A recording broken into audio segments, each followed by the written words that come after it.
Today I'm checking out Crystal of Atlan, a magic punk action combat MMORPG that mixes magic and machinery in a fantasy world filled with monsters and other horrors. It's free to play, encourages the use of alt characters, includes both PvE and PvP content, and has over 10 classes unlocked from the very start, each with tons of skill combinations to mess around with. I'll be testing out the gameplay, trying out some boss battles, seeing how it compares to other similar titles of its genre, and finding out if Crystal of Atlan delivers something fresh and worthwhile to consider, or if it crashes and burns with its heavy monetization model. So, let's dive right in. Oh cool, so there's an actual visual representation of how the class functions basically, and what skills you can expect later in the game. I quite like that. I do prefer to actually playtest my characters first, and I also see that this class also specializes into two different options. So one is the Swordsmaster and then the Berserker. So I guess later in the game there's going to be an option to kind of focus into a different area, one of these two. Let's see what else we have. This looks like the typical gunslinger. And this one actually has 3 additional ones, so a bounty hunter, gunner, and the mystics. Let's see what else we got. The puppeteer, that's a pretty unique class. I mean, I saw the scythe and I thought it was going to be something like a scythe-wielding warrior. So she can be a scythe guard and a blade maiden. And then the standard mage type. It can specialize into an elementalist, a warlock. Oh shit, this one looks pretty cool. It's like dark magic kind of an option. Why don't I go for the warlock? Yeah, I think I like this one the most, at least from this little visual here. And we're dropped quite quickly into the main world. Movement seems to be fairly smooth. The world design is kind of reminiscent of Genshin Impact, I would say. Can't attack or do anything else. Right mouse button gives me a dash ability and like a dodge. Okay, so one thing I'm already noticing in this game is that some cutscenes are fully voice acted and some do not. They just basically move through the motions, and then you have the little subtitles at the bottom. But you can also skip through by clicking P or the skip button over in the top right corner. The game offers a cool little feature where if you skip the dialogue, which I tend to usually do in these games, as I assume a lot of people do, it actually gives you like a very short explanation of what actually happened, so you would still be aware of where the story is taking you. I like that. Level 2 just from talking to a dude. As in typical fashion of these sorts of anime games, armor that you put on doesn't really visually affect anything. If you want something to change, it's gonna be through a skin. It seems that you have 2 different inventory types, as well as gear. So one is for dungeons and I guess PvE content, and one is for PvP as well. Oh, so this is one of those chapter-based RPGs. Not the biggest fan of this model, but it's okay. I don't mind it. So the combat is actually pretty decent. It's fairly fast-paced. There's a lot of different skills and combinations going on, so I like that. So after you complete a dungeon, you basically have 3 options. You can leave it, play again, and then do the next one in a row. So I guess you might want to repeat it if you were farming some resources later in the game. I guess this boy is going to be our first level boss. Tab to lock the camera and then unlock it again. So now I have to dodge a little bit. A resonance state, so Q, what does this do? So far I'm not too sure what that did. I guess maybe it boosted damage, but I didn't really notice it. And now it's time for the ultimate, and that's gonna be an F. Oh shit, so I can move that thing around. It's like a movable little tornado. Not bad for an introductory fight. Gave me all the basics I need to understand how the combat works and just basically what to expect later on. And just in case you were skipping the entirety of the cutscenes, entirety of the story, and even the synopsis, at the end of the quest line, you also get another synopsis which basically gives you a very short info dump of what exactly happened. And that's level 5. Okay, so I cleared like a few dungeons, and that's immediately another 3 levels. Let's quickly equip some of the new gear we got. Oh yeah, so it looks like we can also craft some different pieces of armor and not just get everything from the bosses in the game. So you can see there's a lot of different things you can make and different tiers of everything. Let's go upgrade the skills we unlocked. Anti-gravity arc. These sound honestly completely insanely good. So for now, we have the spherical lighting, as you can see in the video here. That looks pretty dope, so I'm gonna actually unlock that for myself. I'm gonna go for Chanting Mastery, which just basically buffs me a little bit. It's like a passive. And it looks like you can also downgrade different skills, so I guess repurpose your skill points when you know what you're doing, which is a pretty cool thing. You usually need to buy like an item to kind of respec. And here on the side, you can also see the different specializations you can get. I'm playing around in the starting area right now, and one thing I'm noticing is that the starting town isn't that unique. It looks like a very generic town made for a gacha RPG or a typical anime RPG. One thing I can say is that there's quite a lot of different players here, and I see that some of them are just brand new players, as you can see, but there's also these guys right here with the clearly expensive skins and titles going on. So I just got the quest line for the class change. It seems that it's gonna unlock at level 15, so it's not that far away actually, and I'm really looking forward to trying out the Warlock skill set. Time to beat down a mini boss thing, and it looks like it's gonna be one of those rock demon types. Oh, and we got ourselves a nice little drop of purple armor. I'm not sure if this is like something that everybody gets, or if I'm just getting lucky. It's one of those obligatory stealth missions. Can someone please explain to me if people actually enjoy these? I mean, I've had it in almost every anime RPG and hated it in all of them. Level 10 pack obtained. I guess this is something that you get every 10 levels, at least that's what it looks like.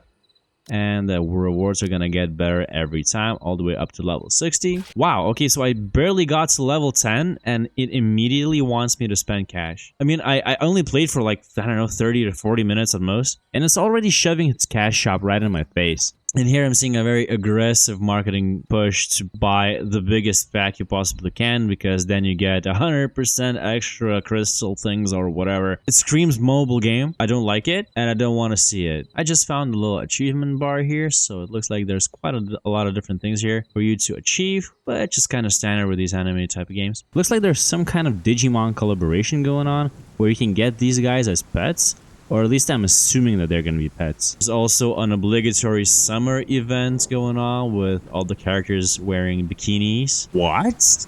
So I rolled out the Astral Messenger, which I thought was just a random item, but it seems like it's a title, which is fine, but it's also tied to abilities. So look at all this. It gives me extra attack, magic, critical chance, crit damage, speed, everything. Like, it's a whole bunch, and it's just a title I rolled out with pure luck. This is such a scummy tactic. I mean, if titles give you boost, then most likely other skins will do the same. So basically, if you're a free player and you can't really afford to buy any skins, or you're just unlucky with the free rolls, you're always going to be falling behind everybody else. It looks like this game has a very similar enhancement mechanic to what you would see over in Black Desert Online, where you kind of have to spend points to upgrade your gear, and the higher level your armor is, the harder it's going to be for you to enhance it further. I just noticed that there's this little camera symbol here, and once you click it, it opens the camera option where you can kind of make cool little screenshots. That's actually a pretty decent idea. And it also includes a little guideline for the most scenic screenshots. Kudos to the dev team for letting players test the specializations before making an actual selection. It's a really good idea, and I love it in every game that offers this. Oh my god, so the Warlock's ultimate ability is basically turning into a vampire demon creature. I'm pretty sure that's the class I'm gonna be taking. And it also unlocks a whole bunch of different spells and abilities. Something tells me that this was just a warm-up fight and that the real boss battle is gonna come later. I don't know, I just have a feeling. It was way too easy. I was right, so let's see how tough she actually is. So she's not that strong even in its second battle, so I'm expecting a stage 2 or some kind of transformation. Called it. So in this game, guilds are called fleets.